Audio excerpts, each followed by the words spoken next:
Imagine waking up in a world where you're not the biggest, not the strongest, not even the smartest creature on the block.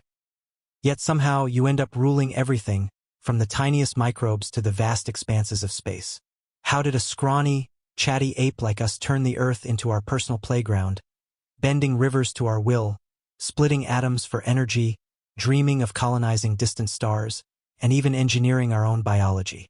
That's the wild, mind-bending saga of Homo sapiens, a story that stretches from the dusty savannas of ancient Africa to the glowing screens in your hand right now, weaving through triumphs that lifted us to the heavens, tragedies that plunged us into abyss, and endless twists that make you question everything you thought you knew about being human, from our deepest instincts to our loftiest ambitions. Buckle up, because once we start unraveling this tale, you'll find yourself hooked, pondering the what-ifs and how-comes that define our existence, the hidden forces that shape societies, and the fragile threads holding our future together. You might just emerge seeing the world, and your place in it, with fresh, wide-open eyes that notice the stories we tell ourselves every day. Let's rewind the clock all the way back, deeper into the mists of time, to about 2.5 million years ago, when the first flickers of humanity began to emerge on the vast, untamed stage of Africa, a continent pulsating with life and danger at every turn. Picture the scene vividly. A primordial landscape alive with the roars of massive predators echoing across golden grasslands, where colossal elephants trumpet their dominance over endless plains dotted with acacia trees. Saber-toothed cats lurk in the shadows with fangs like curved daggers glinting in the sun, and giant ground sloths lumber through dense forests, their massive claws scraping the earth like ancient plows carving furrows in the soil. In this theater of raw, unrelenting survival, early humans, our distant relatives in the genus Homo, were far from the stars of the show. They were the underdogs, the bit players scrambling for existence, frail bipeds without natural armor, razor-sharp teeth, or overwhelming physical strength, scavenging for berries bursting with juice, nuts hidden in tough shells, and the occasional leftover carcass while constantly dodging the real heavyweights of the animal kingdom, always one misstep away from becoming prey themselves. We weren't the only humans on the block, either. The stage was crowded with a diverse cast of hominin cousins, each uniquely adapted to their environmental niches in ways that fascinate scientists to this day, revealing the branching paths of evolution. There were the robust Neanderthals, hunkering down in the cold, drafty caves of Europe and Western Asia, their stocky builds and large, prominent noses perfectly suited for conserving heat in biting icy winds, crafting sophisticated tools from flint and bone, and perhaps even burying their dead with deliberate rituals, scattering red ochre or placing flowers as poignant symbols that hint at early stirrings of emotion, symbolism, and a nascent sense of the afterlife. Further afield, Homo erectus roamed across the expansive terrains of Africa and Asia for nearly 2 million years, the pioneering species to tame fire, huddling around crackling flames that not only warded off the encroaching darkness of night, but also cooked meals to extract more nutrients, extending their reach into new, challenging territories from tropical jungles to arid steppes. And don't forget the diminutive Homo floresiensis on the remote Indonesian island of Flores. Those endearing hobbits no taller than a modern toddler, nimbly hunting miniature elephants with spears fashioned from sharpened bamboo, proving that size isn't everything in the brutal game of survival, where intelligence and adaptability could trump brute force. All these species had sizable brains. They fashioned tools from stone and wood. They harnessed fire for warmth and protection. But what set us, Homo sapiens, apart in this evolutionary drama? Why did we become the lone survivors, the ones who would eventually paint the Sistine Chapel's ceiling with divine visions, build the towering pyramids as monuments to eternity, send rovers to explore the red dust of Mars, and ponder the mysteries of quantum physics? The turning point, the explosive spark that ignited our unparalleled dominance, came around 70,000 years ago in what we now call the cognitive revolution. A profound, almost magical shift in our mental wiring that transformed us from just another clever ape into the architects of reality itself, capable of reshaping the world through sheer imagination. Imagine a group of early sapiens gathered under a vast, starry African sky, their weathered faces illuminated by the warm, flickering glow of a communal fire, not just grunting about the day's successful hunt or the perils avoided, but spinning elaborate, captivating tales.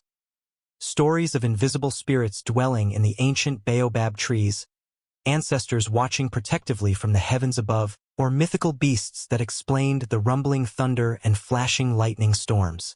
This wasn't mere idle chatter or primitive entertainment. It was a superpower, a cognitive leap that no other creature had achieved. Unlike other animals bound rigidly by biology and hardwired instinct, lions coordinating hunts through raw physical power and chemical pheromones, ants building intricate colonies on the basis of genetically encoded behaviors, sapiens could create and share fictions, imagined realities that existed solely in our collective minds, bridging gaps between individuals and forging bonds stronger than blood. Think about the sheer, transformative magic of it. A chimpanzee community, our closest living relatives, might max out at around 150 individuals before internal jealousies, dominance struggles, and resource conflicts tear it apart into splinter groups. But sapiens? We could rally tens of thousands, even hundreds of thousands, around a shared myth, like a tribal legend of a cataclysmic great flood that reshaped the land, or a protective deity demanding unwavering loyalty and ritual sacrifices. This flexibility in cooperation was our razor-sharp edge, allowing us to form alliances that transcended immediate family or visible threats. Gossip, that seemingly trivial habit, became our social cement, enabling us to whisper about unreliable allies, spread news of heroic deeds, or warn of dangers, thereby building intricate trust networks that spanned vast horizons and generations. As sapiens ventured boldly out of Africa around 70,000 years ago, driven by shifting climates, dwindling resources, or an innate wanderlust encoded in our restless genes, we encountered our hominin cousins in a series of fateful meetings that would seal their fates. What happened next is a gripping detective story etched in fragmented bones, ancient DNA sequences, and archaeological clues scattered across continents. Did we outcompete them ruthlessly for scarce resources, spreading like an invasive species that alters ecosystems irreversibly? Did our diseases, honed and diversified in the dense, interactive populations of Africa, decimate their less resistant immune systems in waves of unintended biological warfare? Or was there interbreeding, passionate unions under the pale moonlight or in sheltered caves that left enduring traces of Neanderthal genes in modern Europeans and Asians? Genes that might even influence our skin pigmentation for better UV protection, our immune responses to novel pathogens, or subtle aspects of our metabolism today. The evidence paints a complex, multifaceted mosaic of encounters. Violent clashes, perhaps, where sapiens' superior numbers and storytelling abilities allowed us to form larger, more coordinated war parties with strategies discussed in myth-infused councils. Accidental genocides through the invisible hand of pathogens that jumped species barriers, and yes, moments of intimate connection, with hybrid children carrying forward a blended genetic legacy that enriches our diversity. By 30,000 years ago, the other humans had faded into the shadows of extinction, leaving us as the undisputed rulers of the hominin realm. But our story was just beginning to unfold in earnest. We adorned cave walls in places like Lascaux in France and Altamira in Spain with vivid, dynamic scenes of hunts and shamanic visions. Majestic bison charging across painted stone, human hands stenciled in red ochre as if reaching through time, as if declaring our dominion through art that captured the essence of life and spirit. We crafted exquisite jewelry from iridescent shells traded across vast distances, hinting at early economies built on desire, status symbols, and nascent trade routes that connected distant clans. And as we spread to Australia around 45,000 years ago, crossing treacherous, storm-tossed seas on rudimentary rafts lashed from logs and vines, we triggered profound ecological upheavals. Megafauna like giant kangaroos bounding across outback plains and massive diprotodons, wombat-like behemoths, vanished in our wake, victims of our sophisticated hunting prowess, firestick farming techniques that reshaped vast landscapes into more hunt-friendly savannas, and perhaps even indirect climate alterations from our activities. With survival secured and populations stabilizing, humanity's narrative took a dramatic, irreversible pivot around 12,000 years ago with the agricultural revolution. A chapter often glorified in history books as the triumphant dawn of civilization, but, in truth, a cunning, self-imposed snare that ensnared us in its own intricate web of dependencies and hardships. Envision yourself as a nomadic forager in the lush, fertile crescent of the Middle East, where the mighty Tigris and Euphrates rivers carve through verdant valleys teeming with abundant wildlife and vegetation. Your days are a harmonious symphony of variety and freedom, gathering wild emmer wheat that sways golden and ripe in the gentle breeze, picking figs bursting with sticky sweetness from low-hanging branches, hunting swift gazelles with bows that sing through the crisp air as arrows find their mark. It's not the Hobbesian nightmare of constant, brutal struggle that later philosophers imagined. Anthropological studies of modern forager societies like the Kung San of the Kalahari reveal a life of about 20 to 30 hours of work per week, leaving ample leisure time for storytelling around crackling fires that illuminate faces with warmth, playing interactive games with wide-eyed children, or crafting intricate baskets woven from reeds and vines with patterns that tell personal tales.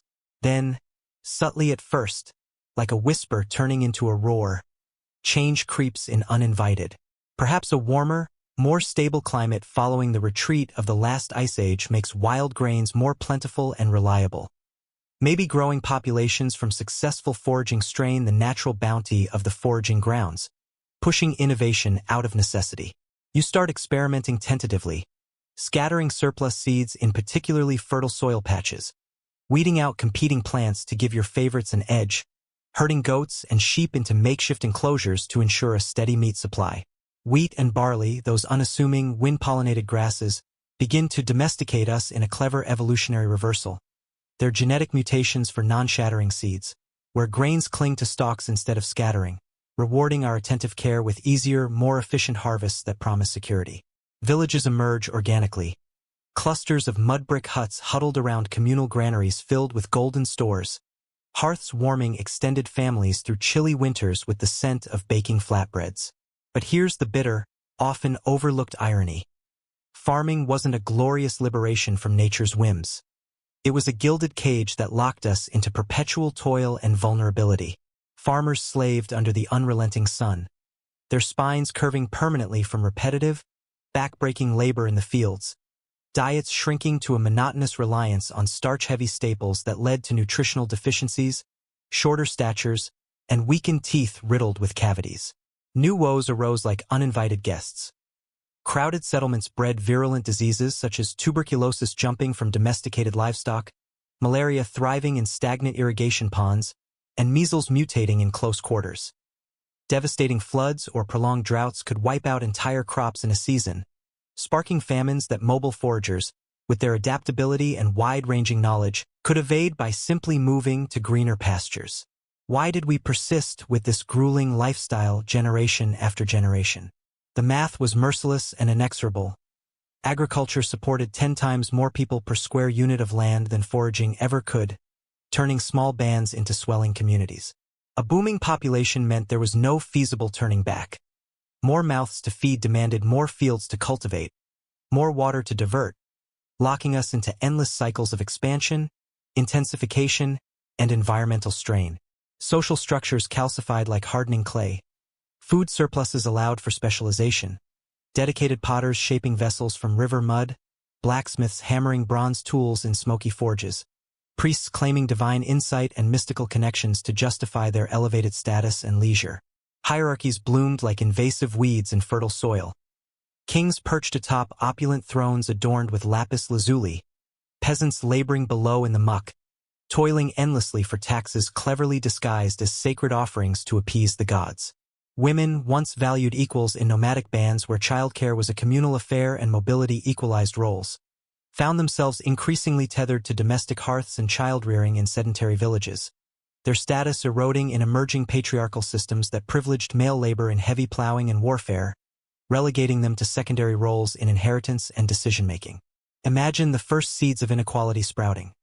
A farmer gazing enviously at his neighbor's larger, more bountiful harvest due to better soil or luckier rains, that envy festering into systems of debt where loans of seed grain came with usurious interest, leading to bondage, slavery, or even intertribal wars fought with bronze-tipped spears over contested farmlands. As villages swelled and coalesced into the first true cities around 5,000 years ago, the story escalated into grand empires, intricate bureaucracies, and sweeping narratives that spanned continents. Along the life-giving Nile, pharaohs rose as living god-kings, their massive pyramids, monumental tombs stacked skyward by legions of sweat-drenched laborers hauling limestone blocks up ramps, defying the encroaching desert sands, symbolizing an eternal cosmic order where the ruler's divine essence ensured the annual floods and harvests. In the cradle of Mesopotamia, towering ziggurats rose like stepped mountains piercing the hazy blue sky, priests in flowing robes interpreting ominous signs in the entrails of sacrificed sheep while diligent scribes etched wedge-shaped cuneiform script on damp clay tablets, recording not lofty epics at first but the mundane necessities of governance. 200 bushels of barley owed to the temple granary, penalty for late payment. 1 slave. Writing, that revolutionary cognitive tool born from administrative drudgery, allowed for the management of unprecedented complexity, tracking tribute from distant provinces, enforcing uniform laws across diverse peoples, and preserving knowledge for posterity. But how did these sprawling systems hold together without fracturing under their own weight? Through amplified, sophisticated myths, imagined orders that transcended mere individuals and localities, creating a sense of shared destiny. Hammurabi's famous code, chiseled into a towering basalt stele for all to see, proclaimed justice dispensed from the gods themselves, uniting the fractious Babylonians under a shared legal framework, even as it stratified society with punishments scaled by social class. An eye for an eye, but a commoner's eye valued less than a noble's. Money entered the fray as another brilliant fiction that oiled the wheels of unity and exchange, evolving from barter's clumsiness to standardized value. In ancient Lydia, gleaming coins stamped with fierce lions became universal tokens of trust. A humble farmer could trade his surplus grain for a skilled blacksmith's hammer without the hassle of bartering live chickens or cumbersome cows, extending commerce across linguistic and cultural barriers with effortless efficiency. Picture the vibrant, chaotic markets in ancient Ur or Thebes, merchants from afar haggling in a babel of tongues, Sumerian, Egyptian, Hittite, all agreeing on the intrinsic value of gold ingots or cowrie shells, arbitrary symbols yet absolute in their power to facilitate dreams and deals. Religions evolved in tandem, morphing from the intimate animistic beliefs of foragers, where every gurgling stream harbored a playful spirit, every ancient oak whispered secrets, to elaborate polytheistic pantheons that mirrored the dramas and hierarchies of human societies. Zeus atop Olympus hurling thunderbolts in fits of jealousy, Isis weeping rivers of tears for the dismembered Osiris in eternal cycles of death, rebirth, and fertility that echoed agricultural rhythms. These stories didn't just explain the inexplicable wonders and terrors of the world. They mobilized masses on an epic scale, for synchronized harvests blessed by rituals, holy wars to expand divine domains, and colossal monuments that required collective labor and sacrifice. Then came monotheism's audacious upheaval, asserting the radical idea of one supreme God, one universal truth, one path to moral and cosmic order.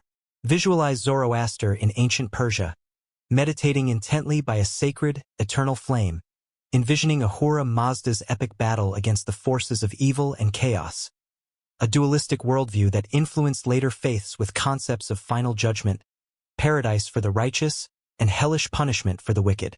Abraham, the archetypal wandering patriarch from Ur, dramatically shattering clay idols in defiance to forge an exclusive covenant with an unseen, omnipotent deity, birthing Judaism's resilient narrative of a chosen people, enduring exiles, and a promised land flowing with milk and honey despite trials. Christianity flipped the script even further. Emerging in the turbulent Roman-occupied Judea, a humble carpenter's son named Jesus preaching radical messages of love, forgiveness, and turning the other cheek to the marginalized masses, the poor, the sick, the outcast. His crucifixion on a rugged cross and miraculous resurrection becoming the cornerstone myth that spread like wildfire through secretive whispers in underground catacombs, appealing especially to slaves and women with egalitarian promises of spiritual equality and eternal life in a heavenly kingdom that transcended earthly suffering.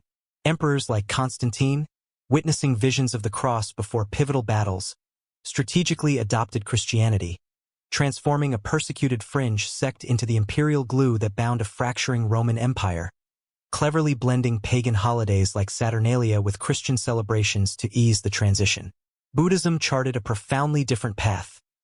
Prince Siddhartha Gautama, renouncing his palace luxuries after witnessing old age, sickness, and death, sitting resolute under the spreading branches of a Bodhi tree as enlightenment dawned like a rising sun, teaching the Four Noble Truths, the universality of suffering, its deep roots in attachment and desire, the cessation through detachment, and the eightfold path of mindful living.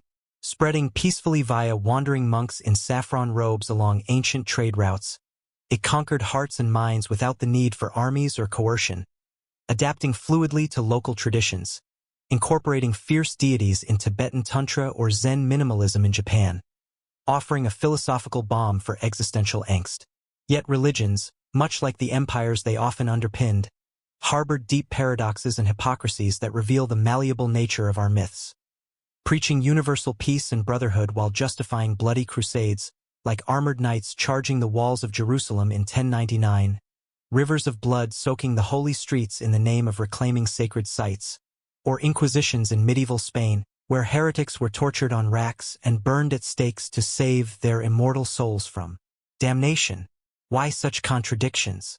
Our sapiens' minds excel at cognitive dissonance, twisting narratives to serve immediate power structures, rationalize inequalities, or unite against perceived outsiders. Trade networks amplified this creeping unification. The legendary Silk Road, a sprawling 4,000-mile ribbon of dusty camel caravans winding through scorching deserts, treacherous mountain passes, and oasis cities, carrying not just exquisite porcelain from imperial China or aromatic spices from the Indies, but also intangible treasures, Confucian ethics influencing Roman Stoicism, Greek philosophical texts translated in Baghdad's House of Wisdom, fostering algebraic breakthroughs. Plagues hitched opportunistic rides along these routes too, like the devastating Black Death in 1347, bubonic horror spreading via flea-infested rats on merchant ships, wiping out a third of Europe's population in grotesque swells and fevers, reshaping labor markets, weakening feudal bonds, and even eroding faith in an all-loving God. Empires rose and fell in spectacular cycles. The Persians under Cyrus the Great, tolerant conquerors who absorbed diverse cultures into a vast administrative network linked by royal roads and Zoroastrian ideals. Alexander the Great's meteoric Hellenistic blaze across Asia, blending Greek rationality with Eastern mysticism in grand libraries like Alexandria's, where scholars pored over scrolls pondering the stars, mathematics, and medicine. The Romans engineered marvels like arched aqueducts snaking fresh water to teeming cities, straight roads paving the way for legions' swift conquests, their enforced Pax Romana lasting centuries and spreading Latin, law, and engineering, but at the grim cost of gladiatorial spectacles where slaves fought to the death for entertainment, and crucified rebels lining Appian ways as warnings. Inequalities festered and deepened amid this so-called progress. Slavery powered entire economies, from the brutal silver mines of ancient Athens funding democratic experiments to Roman latifundia plantations worked by chained captives. Humans reduced to mere commodities traded like livestock. Gender gaps widened inexorably. Confucian China binding women's feet in agonizing lotus shapes for aesthetic ideals of delicacy. Vedic India scripting rigid roles for women in sacred texts emphasizing subservience and purity.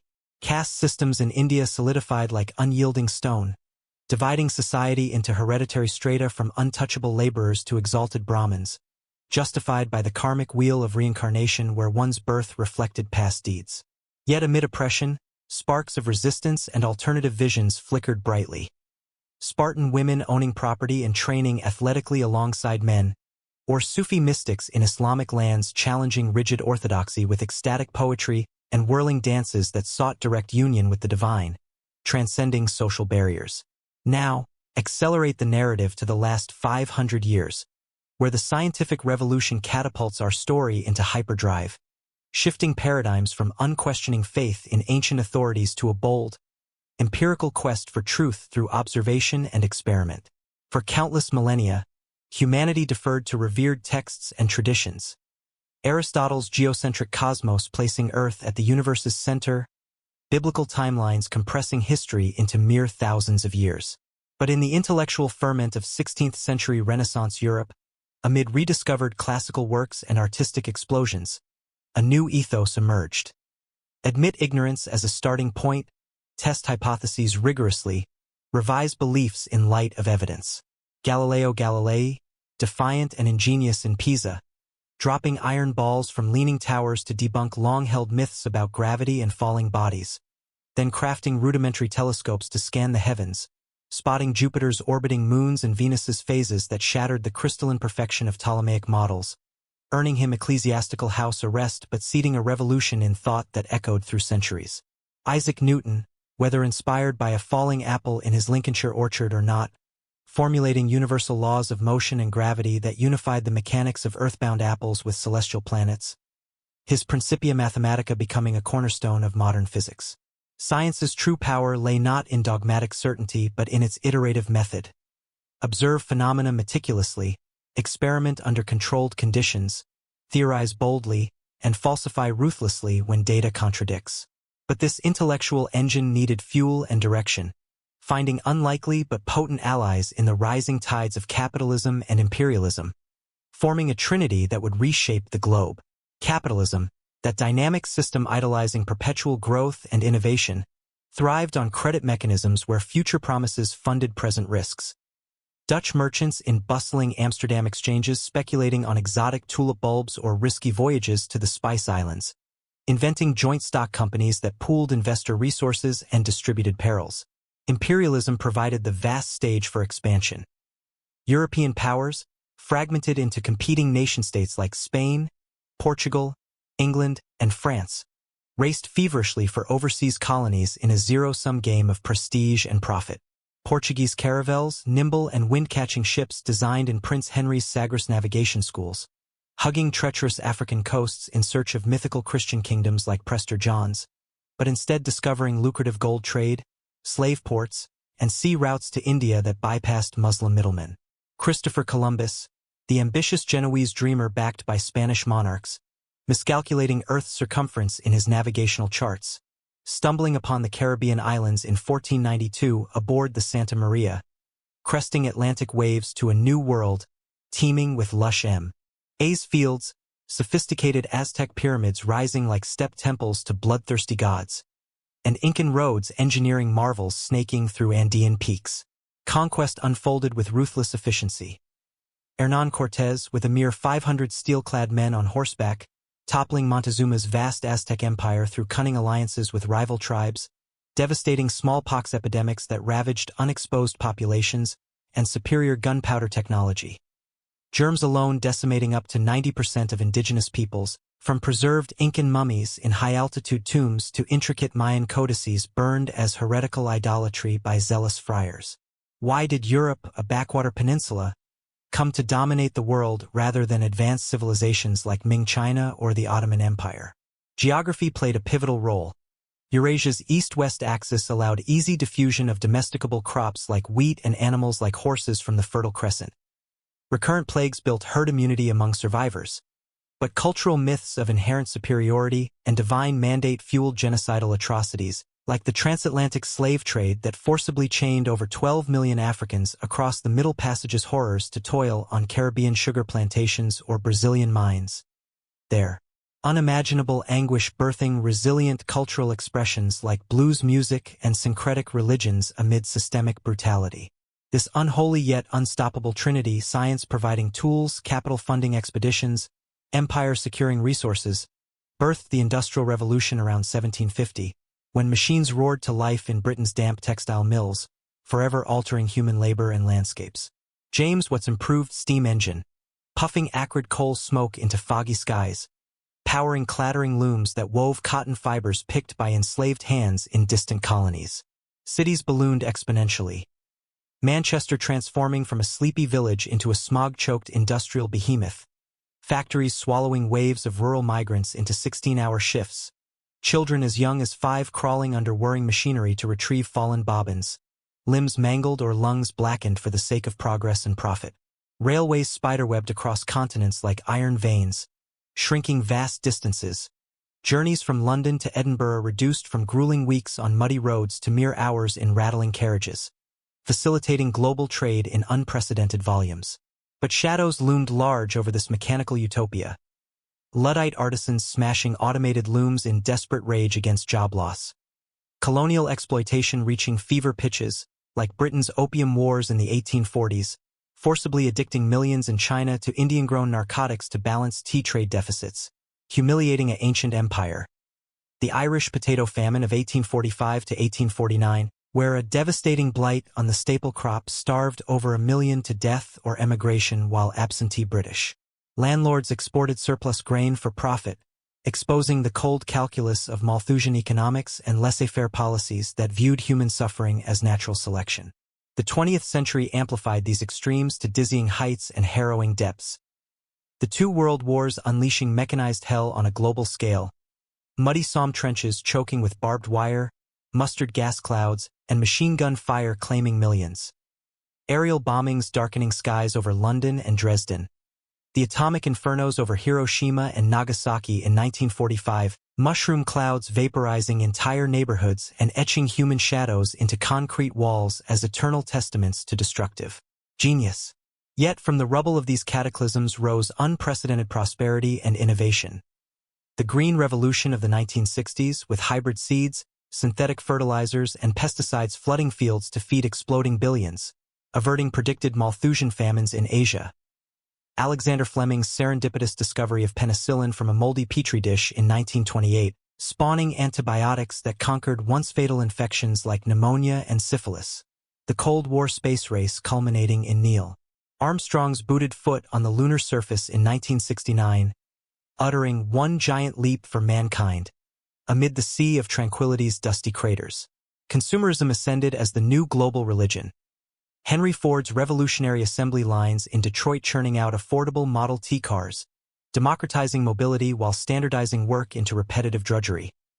Advertising agencies crafting seductive campaigns in Madison Avenue offices, whispering through radio waves and TV screens that happiness lay in buying the latest fridge, car, or gadget, fueling endless economic growth. Today, the plot twists toward profound uncertainty and potential transformation. Artificial intelligence algorithms, intricate neural networks mimicking human brains, predicting your next Netflix binge with eerie accuracy or diagnosing complex cancers more precisely than seasoned doctors, raising questions about job displacement and ethical boundaries. Biotechnology advances with tools like CRISPR-Cas9, molecular scissors snipping faulty genes to cure hereditary diseases like sickle cell anemia, but risking slippery slopes toward designer babies with enhanced intelligence or athleticism, exacerbating social inequalities. The climate crisis boils over from centuries of industrial excess. Polar glaciers calving massive icebergs into rising seas that threaten coastal cities like Miami and Dhaka. Wildfires raging unchecked through California forests or Australian bushlands, ash blanketing skies. Biodiversity plummeting as species vanish at 1,000 times the natural rate, from coral reefs bleaching white to rainforests felled for palm oil plantations. Our foundational fictions continue to evolve. Universal human rights, Enlightenment ideals penned by thinkers like John Locke and Voltaire, clashing with resurgent nationalisms and populist walls. Multinational corporations, granted legal personhood in court rulings, wielding economic power surpassing ancient kings, influencing policies from tax havens to data privacy. Throughout this saga, we've overlooked the silent suffering of other beings.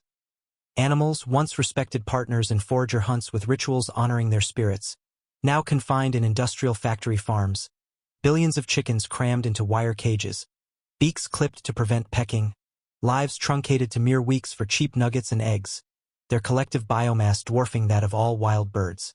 Ecological blindness persists. Humanity has extinguished 83% of wild mammal populations since the dawn of civilization, replacing them with domesticated cattle and pigs, altering planetary balances in ways that echo back through food webs and climate systems. As this epic unwinds to the present moment, pause and reflect deeply.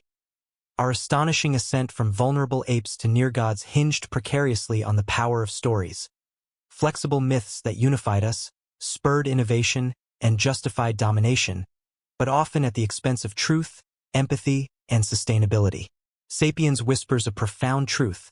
History isn't a predetermined march of progress. It's a tapestry woven from countless choices, serendipitous accidents, and the narratives we choose to believe amid chaos. What myths will we craft next to guide our path?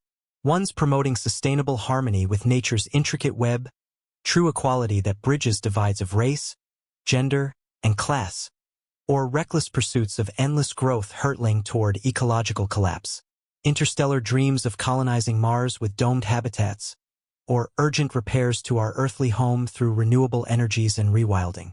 The narrative continues unabated, with you, the listener, as an active co-author empowered to shape it. Question every assumption, imagine bolder alternatives, act with intention. Our greatest fiction is the defeatist notion that we can't rewrite the ending. But we can, and we must. What's your next chapter in this unending human story?